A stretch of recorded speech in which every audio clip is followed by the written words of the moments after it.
जय माँ डाक काली भक्तों। आज का जो वीडियो है आप टैगलाइन से समझ गए होंगे कि शारदीय नवरात्रे 2024 व्रत में भूलकर भी किन चीजों का सेवन हमें नहीं करना चाहिए। क्या खाना है और क्या नहीं खाना है, ये सवाल मुझसे जो पूछे जा रहे थे उसका ये वीडियो मैं बनाने चाह रहा हूँ, जिसमें आप लोगों की कंफ्यूजन से काफी सारे मन में वहम थे, जिन चीजों को इस वीडियो के माध्यम से क्लियर करूंगा कि आपको जो ये नवरात्रि में क्या खाना चाहिए और क्या नहीं खाना चाहिए, किस चीज का सेवन करने से आपको पाप लग सकता है, माँ भगवती आपसे रुष्ट हो सकती है। तो कैसे आपने नवरात्रि में खान पीन का ध्यान रखना है, जो व्रत कर रहे हैं और जो नहीं व्रत कर रहे हैं, ये दोनों के लिए ही मैंने वीडियो बनाई है। तो थोड़ा सा कंफ्यूजन आपका दूर करते हुए इस वीडियो के माध्यम से मैं सारी क्लैरिटी आपको दे दूंगा। अब उससे पहले मैं आपको सारी ये जो है इंफॉर्मेशन दूं कि आपको क्या खाना चाहिए और क्या नहीं खाना चाहिए और किन चीजों के सेवन करने से आपको बचना चाहिए व्रत में। उससे पहले मैं हमेशा की तरह आप लोगों से निवेदन करना चाहता हूं कि आपकी जिंदगी में अगर कोई परेशानी चल रही है, कोई भी संकट बाधा है, वो किसी भी प्रकार की हो, तंत्र वशीकरण कुछ भी हो, और आप उस परेशानी से निकलना चाहते हो और सॉल्यूशन चाहिए, तो आपने क्या करना है, मेरी इंस्टाग्राम और फेसबुक आईडी है, नीचे आप मेरा चैनल का नाम ब्लिंक होते हुए दिख रहे हो, ऑफिशियल देवी भगवती शक्ति के नाम से मेरा यूट्यूब चैनल है। इसी नाम से मेरा इंस्टाग्राम का और फेसबुक का प्रोफाइल है।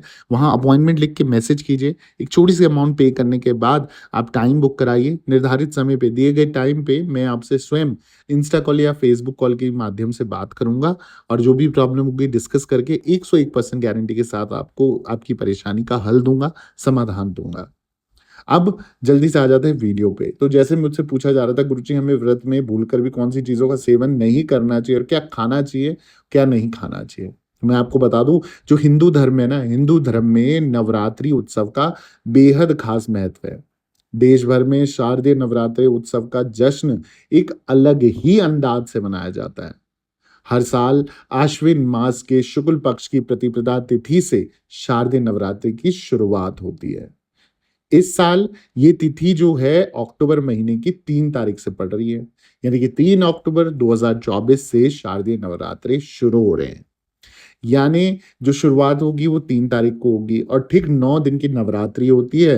तो इसलिए नवरात्रि के जो 9 दिन होते हैं, यहाँ हम देवी भगवती की उपासना करते हैं, पूजा पाठ करते हैं, हवन करते हैं, चालीसा करते हैं, और जो भी तंत्र मंत्र होता है, किया कराया होता है, या जो भी इच्छाएं होती है, बुरी चीजों का नाश करके सकारात्मक ऊर्जा के संचार को बढ़ाते हुए हम आशीर्वाद मांगते हैं देवी भगवती से।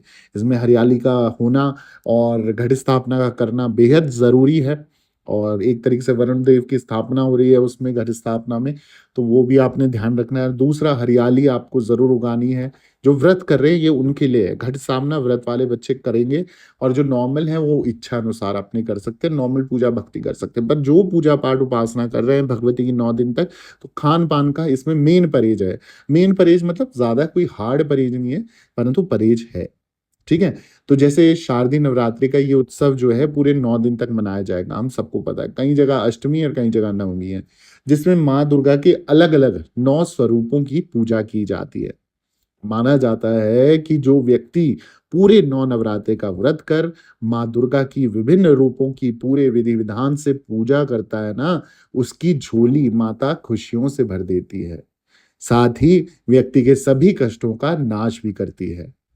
ऐसे में अगर आप भी शारदीय नवरात्रि का व्रत करने के बारे में सोच रहे हैं, तो आपको भूल कर भी कुछ चीजों का सेवन नहीं करना चाहिए, वरना आपका व्रत भी खंडित हो जाएगा और देवी माँ आपसे रुष्ट हो जाएगी, यानी कि नाराज हो जाएगी। इसलिए आइए जानते हैं वो कौन सी चीजें हैं नवरात्रि के दौरान आपको क्या खाना चाहिए और क्या नहीं खाना चाहिए। तो सबसे पहले बात करूंगा मैं कि किन चीजों का सेवन आपने करना है। ठीक है। तो जिन चीजों का सेवन आपने करना है शारदीय नवरात्रि में, सुबह माँ दुर्गा की पूजा अर्चना का व्रत कर संकल्प लेने के बाद आप क्या कर सकते हो, समा के चावल होते हैं, समा के चावलों की खीर का सेवन आप कर सकते हो। तो आपने जो संकल्प करना है ना, इसमें आपने क्या करना है, आपने थोड़ा सा गंगा जल लेना है, थोड़े से चावल लेने हैं, अक्षत जिन्हें बोलते हैं हम, बिना टूटे हुए, उसके बाद थोड़ा-सा लाल पुष्प या पीला रंग का फूल आप हाथ में रखें, ₹1 रख के संकल्प लें कि कैसे-कैसे आप व्रत करोगे, फर्स्ट या सेकंड करोगे, फर्स्ट या लास्ट करोगे, 9 दिन की करोगे, लगातार करोगे, जो भी है। मतलब माँ को बोलना है, "माँ आप यहाँ पर स्थान ग्रहण कीजिए और हम आपका व्रत का संकल्प लेते हैं।" और ये खासकर संकल्प उनके लिए है जो व्रत कर रहे हैं, ठीक है? तो ऐसे-ऐसे बताना है आपने माई को और कैसे आप करोगे, क्या त्याग करोगे, क्या नहीं करोगे, सब बताना है। उसके बाद आपने 9 दिन तक फिर उसी हिसाब से चलना है और हवन भी करना है, तो हवन का भी बताना है माई को। ठीक है? इसके बाद आप समा के चावल की खीर बना के खा सकते हो। आप इन चावलों को क्या है व्रत का जो नमक होता है ना, सेंधा नमक जिसे बोलते हैं, पिंक सॉल्ट शायद उसे बोलते हैं अंग्रेज़ी में, इसकी खिचड़ी बनाकर भी खा सकते हो। तो आप खिचड़ी भी खा सकते हो, आप खीर भी खा सकते हो पर समा के चावलों की। और जो अगर नमक की बात करते हैं तो नॉर्मल नमक आपने नहीं खाना, आयोडाइज़ नमक होता है व्हाइट कलर का जो सफ़ेद रंग का, आपने खाना है सेंधा नमक। अब इसमें नवरात्रि के व्रत में आप साबूदाना का सेवन भी कर सकते हो, तो उसमें भी आप लोगों वैसे जनरली सबको ही पता होता है कि व्रत में क्या खाना है, क्या नहीं खाना है, पर ये मोटी-मोटी चीज़ें हैं जो मैं आपको बता रहा हूँ। कई बार ऐसा होता है कि गलती से इंसान कुछ लोग खाते हैं और कुछ लोग नहीं खाते। तो साबूदाना भी आप खीर बना के या नॉर्मल तरीके से जैसा भी खाना चाहो, आप खा सकते हो। इसे आप जैसा मीठी खीर या नमकीन खिचड़ी की तरह भी आप यूज़ कर सकते हो। दूसरा क्या हो गया, इस व्रत में आलू की सब्जी, मूँगफली और आलू के चिप्स भी खाए जा सकते हैं। तो व्रत के दौरान आप मूँगफली खा सकते हो, आलू के चिप्स खा सकते हो, सब्जी आलू की खा सकते हो, ठीक है? परंतु नमक सेंधा डलेगा, इसमें ये ध्यान रखना है। इसके अलावा नवरात्रि में कुट्टू के आटे की रोटी खा सकते हो, पूड़ी खा सकते हो और नमकीन भी बनाकर आप खा सकते हो।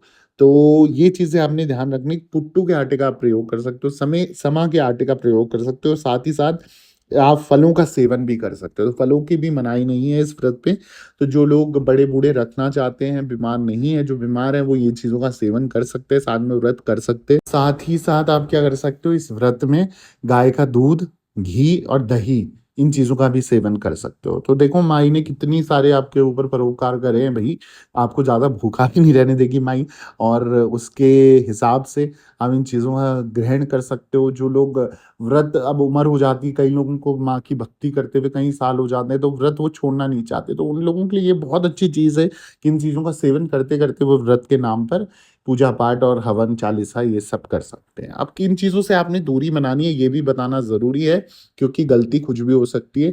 तो थोड़ा-सा आइडिया रहेगा, आपको क्लैरिटी रहेगी भैया क्या चीज़ हमें नहीं प्रयोग में लानी है। तो व्रत में जो है भोजन में साधारण नमक का इस्तेमाल आपको नहीं करना चाहिए। तो सफ़ेद नमक का प्रयोग आपके घर में अगर हो रहा है अभी तक तो प्लीज़ बंद कर दीजिए। आपको व्रत का कोई भी फल नहीं मिलने वाला अगर आप आयोडाइज़्ड नमक, सफ़ेद वाला नमक खाते हैं। दूसरा क्या है, शारदीय नवरात्रि के व्रत में लहसुन और प्याज का सेवन बिल्कुल नहीं करना चाहिए, मतलब कतई भी नहीं करना चाहिए। लहसुन, प्याज को हम थोड़ा-सा कैसे बोलेंगे गर्म तासीर की चीज़ें होती हैं, तो गर्मी करती हैं शरीर में, तो कई बार अलग तरीके के हार्मोन्स यानी कि जो हार्मोन्स इस समय एक्टिव नहीं होने चाहिए, वो हार्मोन्स भी एक्टिव हो जाते हैं। तो व्रत के दौरान हमें ब्रह्मचर्य का पालन करते-करते इस चीज़ का ख़ास ध्यान रखना है कि हमारी गलत भावनाएँ ना जागे, गलत फ़ोटोज़, गलत पिक्चर्स, गलत चलचित्र ये सब ना देखें आप। तो इसलिए लहसुन-प्याज का त्याग आप कीजिए और वैसे भी लहसुन-प्याज को हमारे सनातन धर्म में थोड़ा-सा नॉन-वेज की तरह में देखा जाता है और गरम तासीर भी है इसकी, तो थोड़ा-सा ध्यान रखना है कि लहसुन-प्याज आप ना खाएँ, ना प्रयोग करें, नवरात्रों में छुएँ ही ना। इस व्रत में किसी भी तरीके का अनाज नहीं खाना चाहिए। तो आप लोग ध्यान रखें जो-जो चीज़ें मैंने बताई, कुट्टू का आटा हो गया, समा का चावल हो गया, ये सब खा सकते हो। पर किसी भी तरीके का अनाज नहीं खाना चाहिए। इससे क्या होगा व्रत आपका खंडित होगा। दूसरा, मांस-मदिरा के सेवन से व्रतधारी को ही नहीं बल्कि परिवार के अन्य सदस्यों को भी दूरी बना लेनी चाहिए। ये आपने खास ध्यान रखना है। जिसके भी घर में अगर व्यक्ति या स्त्री पुरुष जो भी व्रत कर रहे हैं और आपके घर में आपके बच्चे बड़े बूढ़े में से कोई भी मांस और मदिरा का सेवन करता है और नवरात्रों में भी नहीं रुकता है क्योंकि ऐसे कई तरीके के मनुष्य जाति हो सकती है जो इस तरह के कार्य जरूर करती है और व्रत को खंडित करने का कार्य भी करती है और छुपा के बाहर से खा के आती है। तो मैं उन लोगों से निवेदन करना चाहूंगा हाथ जोड़ के कि प्लीज अब इस तरीके के कार्य मत कीजिए, आप लोगों को बहुत पाप लगेगा। इसलिए ऐसे जो लोग हैं जिनके घर में व्रत किया जा रहा है और वो मांस मदिरा का सेवन कर रहे हैं, तो इस तरीके से ना कीजिए आप। उस टाइम पे 9 दिन तक घर ही मत आओ तो सबसे अच्छी बात है। ठीक है? और आलू के अलावा किसी अन्य सब्जी का भी सेवन बिल्कुल ना करें, ठीक है? तो 9 दिन की नवरात्रि में आलू का सेवन करना ही मान्य बताया गया है, तो आप इस तरीके से व्रत कर सकते हैं। तो क्या खाना है, क्या नहीं खाना है, मैंने आपको बता दिया है।